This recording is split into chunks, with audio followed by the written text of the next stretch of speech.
مرحبا خوندەوانی زانگیادژ لێ فراتی بخێر هاتن وەکیم بزانن ئیرۆ ڕۆژا زمانی تایکەیە مەژی خواست ئەز وانەکی سەر زمانی دایکی بۆشین کوردی لێ ئەس دخوازم تشکی بێژم ئەس نەها ترێنێ دەما ئەس دچم بەرماڵی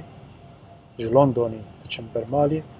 derfetê mewqanîna lê ez dixwazim dîsa pêvaniyê bikim. Ew ê gelek hêsanî bê ne tişkî zor bê ez ê hin gotina bikim. Belê ka em dest pê bikim.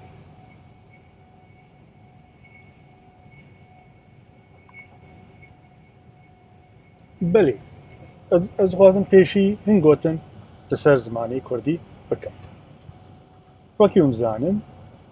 zimanê Kurdî zimanek ji malbata Rojavayê Îranê ye. Eger hûn mas dibînin ez ê ji we re li vir şanî bikim. Ev xerîta, ev nexş nîşaneya zimanên ser rûya Erdîna. û li vir de jî êgo rengê wî wek menekşe ye yan jî mor e nîşana zimanê Kurdî ye yan jî zimanê Îranî ye. Bi rastî zimanê Îranî dibêjin lê zimanê Îranî nîne. Ew zimanê Kurdî ye ez lo bêjim. û êgo niha em dibêjin zimanê Kurdî Kurmancî, Soranî, Goranî û Zazakî yan jî Dimilî zimanên ji malbata Rojavayê Îranê ye. Ha li vir hûn dibêjin li vir wekî çakûçkî xuya dibî ev zaten Kurdistan e û Kurdî li vir tê axivandin. Taybetmendiyek dîn ê zimanê Kurdî ew e ku ew zimanek Hind-Ewropî ye. Mana wî ew e ku ev zimanê Hindiyan li vir êgo şînin û hemû zimanên Ewropî û Hindiyan xizmê me ne. Em nêzî hebin. Belê nêzî pêncî yan jî 6 milyon însan vê zimanî diaxivin. Ez bawerim zêdetir in. Êgo niha ê davî pêncî 6 milyon lê heger dewletek a Kurda çêbê ez bawerim gelek însan bêje ez Kurdî dizanim yan jî ez Kurdî dişitavim ez bawerim evê ne kêmî 100 milyon bê. Belê zimanî herî nêz li zimanê Kurdî Persî ye. Zimanê Farisan û ji bilî zimanê Farisan zimanê Efgan e nêzî zimanê Kurdî ye. Eger em vîna jî derbas kin zimanê Hindiyan yan jî Pakistaniyan gelekî nêzî zimanê Kurdî ye. Lê em karin bêjin zimanên Ewropî jî nêzî zimanê Kurdî ye. Almanî, İngilîzî, Fransivî, Yunanî heta Rûsî nêzî zimanê Kurdî ye. Xalek din hin zimanên mirî êgo girêdayî Kurdî hene. Mixabin Kurdistan gelek piçûk bûye berê her deverê Kurdî dihata axaftin lê niha mixabin hin zaraveyên Kurdî mirine. Yek ji wan Soxtî ye li vir daye nivîsandin. Êdî Azerî ye, êdî jî Alanî ye û hin zimanên di Anatolyada dijîn mirin mixabin. Soxtî zimanek Kurdî ye ku Rojavayê Efganistan yan ji Beltê dihata axaftin alviyarî. Lê ev ziman mixabin mir. Azerî wekî hûn dizanin zimanek a Kurdî di Qafqasya de bû. Ew jî mixabin mir. û Alanî ez bawerim kes nisanî. Zimanê Alanî ew zimanek ku Bakurê Behra Kespê yan jî Bakurê Behra Reş de dihata axaftin. Axa Ukrayn û Rûsan de. û ev ax gelekî mezin bû. Gelê Alanî li vir dijiya lê mixabin ew gel ji holê rabû. Ew jî zimanek mirî ye.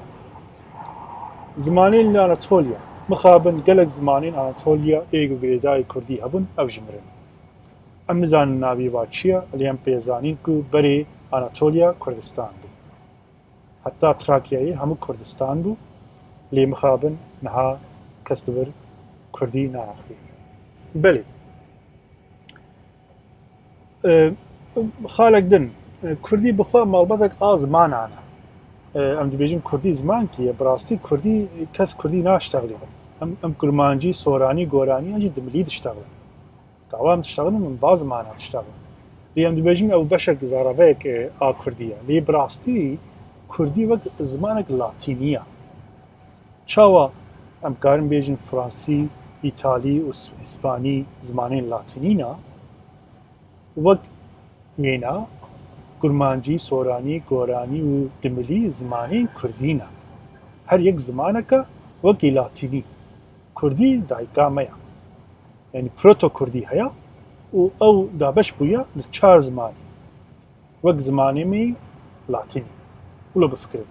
وێجا هەگەر ئینسانێک بێژێت دملکی زمانکیە بێ نەغەیدەن یا تشکی وسانینە ئەو زمانکیە کورمانجیژی زمانکیە هەر یەک زمانەکە ئەم بوونە وەک لاتینی فرانسوی ئیتالی و ئیسپانی ئەوجی سەربلندیەکە خۆشە تشکی خۆشە پێ سەربلندن بەێ پەلادین هەم تایبەتمەندیên زمانی کوردی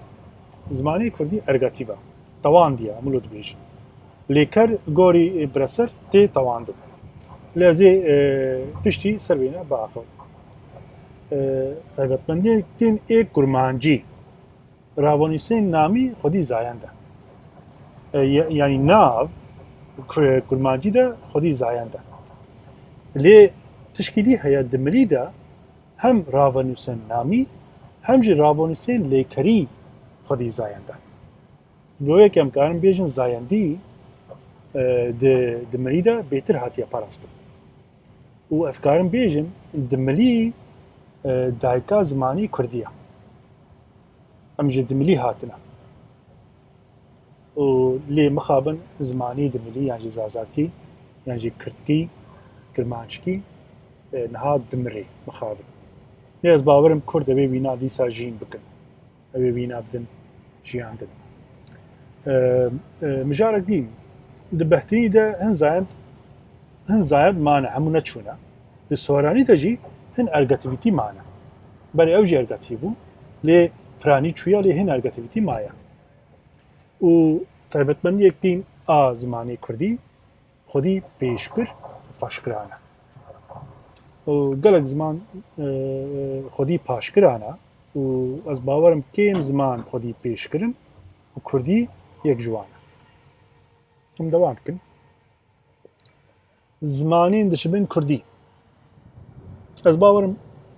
hûnê hinkî matmayî bibînin lê ez karim bêjim aborjînî yan jî zimanê Awstralyanî halvira ê goherî li vir de giravkî mezin heya yan jî em artzemîn jê re bêjin artzemînkî jê mezin heya em jê re dibêjin Awstralyan êgo xwediyê vî axîne berî aborjîn bûn û aborjîn jî xwediyê taybetmendiyekî ye ew jî sintaktik ergetîv e vî halî de ew gelekî dişibê Kurdî yekî dîn hûn ê dîsa matmayê bibînin Navaho zimanî Navaho zimanî Navaho zimanek a çerpsor e çerpsor gelên Amerîkanî Bakurê Amerîkî ew qebîleya yan jî aşîreta Navaho rojhilatê Kalîforniyayê de ye Kalîforniya halvira û mawsê şanî kiriye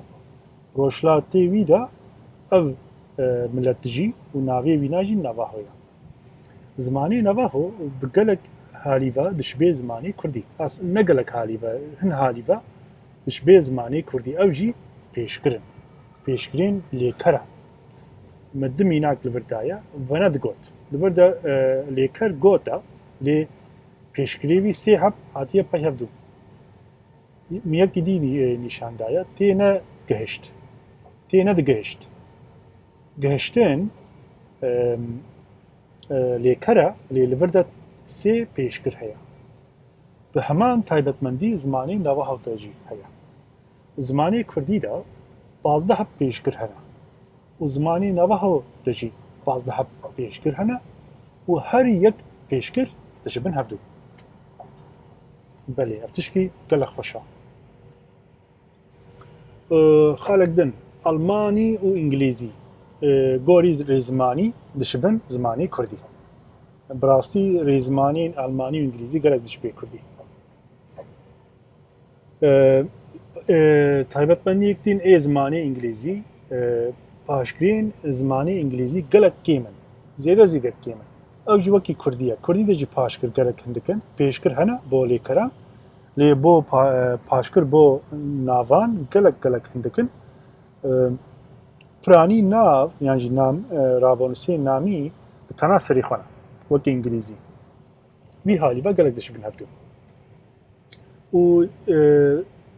شباندنەك دن بۆ زمانی پۆرتوگلی یانجی پۆرتەکیس هالبر ڕۆژاوایی ئیسپانیا لە کەرەیەن کوردی دشبن گەلک لێکەرەیەن پۆرتوگلی ئەگەر بخوازن ئەزێ دۆرە سەروینە وانەکی چێکم بەڵێ بەحسا زمانین کورد دشبن کوردی کرد کام هەن روپەلێدن جداهیە ji Tirkî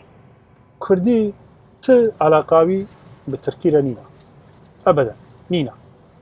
û ez dixwazim hin cudahiyan ji Tirkî ji we re bidin ravetkirin Kurdî de peyvên resan ê Kurdî nêzî 43,000 bê paşkir û pêşkir êgo ser bixwene Tirkî de 12,000 Kurdî karî bibe zimanekî zanistî ji ber ku her tiştê wî temam e kêmasiya Kurdî nîne lê Tirkî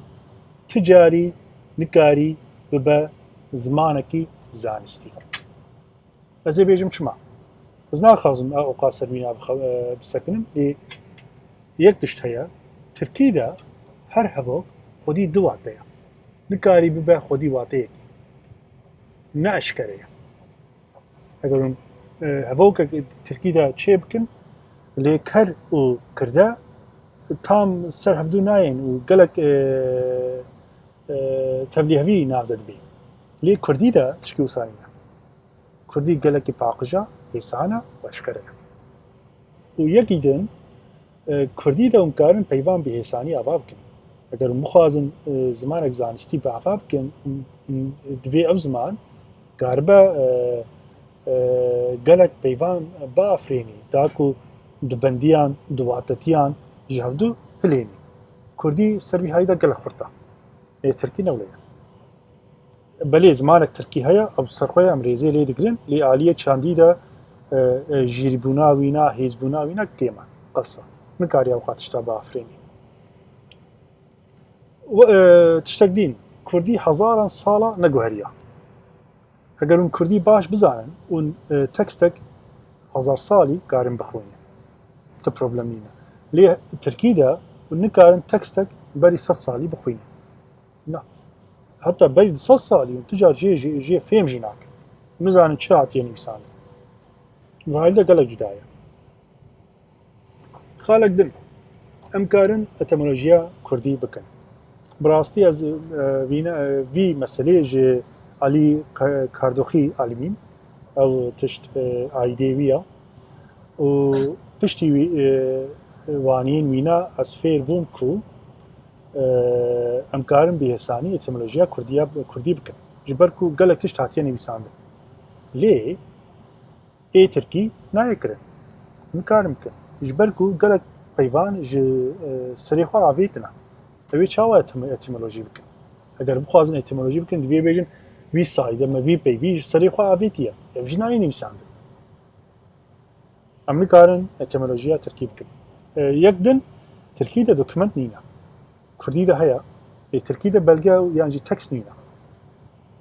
belê li Kurdî de paşkir û pêşkir xwedî rêgezin metodê wa eşkere ye hûn karin bi hêsanî wana biafrênin peyvên nû biafrênin li Tirkî de hemû tevlî hebe heta ser wîna pirtûkî hatiye nivîsandin Tirkî de çima ev tişt hemû tevlî hebe zilamek biyanî vê pirtûkê nivîsandiye gotiye ev tişt hemû tevlî hebe li Tirkî de û kembaxîkî ye besa va tişta dike belê kam dewam kin piranî min gotinê xwe xilas kir ئەزێ هەن پەیامان بدەین پێسانی ji ber ku îro roja zimanî dayîke ye vê yekî ji bîr nekin Kurdî namus û şerefa me ye eger Kurdî tune bê namus û şerefa me jî nîne kes nikarî bêje Kurd ser vê rûya erdî de jiyaye gava Kurdî xelas bû ew ê bêjin ser vê axî de ti Kurd nejiyaye ti car nejiyaye lê em 10,000 salin ser vê axî de bu zimanê xwe ser vê axî de jiyaye lê eger ev ziman bimrê ev ê sixêfa li me bikin ev ê namus û şerefî me ji me bistêne ew ê bêjin Kurd ti car ser vê axî de nejiyane Kurd nîne ji ber ku zimanî wa jî nîne ev îro bêjin ji ber ku em nekevin vê rewşê de qîmeta Kurdî bizarbin qîmetê lê bidin Kurdî namus û şerefa me ye vê yekê ji bîr nekin